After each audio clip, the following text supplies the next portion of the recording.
সোণালী জাহাজ কবিতা পুথিখনৰ ৰচক কোন? ইয়াত অপশ্যন কেইটা আছে ভৱেন বৰুৱা, অতুল চন্দ্ৰ হাজৰিকা, সৈয়দ আব্দুল মালিক আৰু নীলমণি ফুকন। ইয়াৰ শুদ্ধ উত্তৰটো হ'ব অপশ্যন এ ভৱেন বৰুৱা।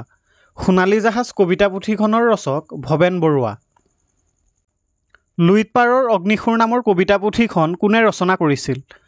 ইয়াত অপশ্যন কেইটা আছে তীৰ্থনাথ শৰ্মা, নিৰুপমা বৰগোহাঁই, জ্যোতিপ্ৰসাদ আগৰৱালা আৰু বিষ্ণুপ্ৰসাদ ৰাভা।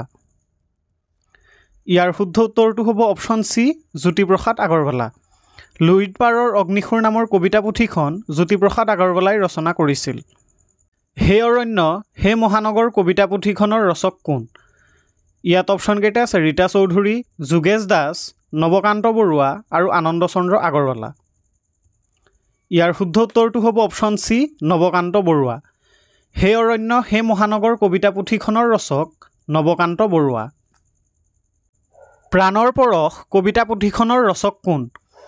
ইয়াত অপশ্যন কেইটা আছে ধৰ্মেশ্বৰী দেৱী বৰুৱানী, পাৰ্বতী প্ৰসাদ বৰুৱা, মহিম বৰা আৰু লক্ষ্মীনাথ বেজবৰুৱা। ইয়াৰ শুদ্ধ উত্তৰটো হ'ব অপশ্যন এ ধৰ্মেশ্বৰী দেৱী বৰুৱানী।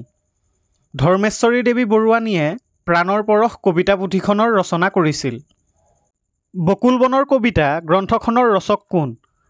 ইয়াত অপশ্যন কেইটা আছে নলিনীৱালা দেৱী, কালিৰাম মেধি, হেম বৰুৱা আৰু আনন্দ চন্দ্ৰ বৰুৱা। ইয়াৰ শুদ্ধ উত্তৰটো হ'ব অপশ্যন ডি আনন্দ চন্দ্ৰ বৰুৱা।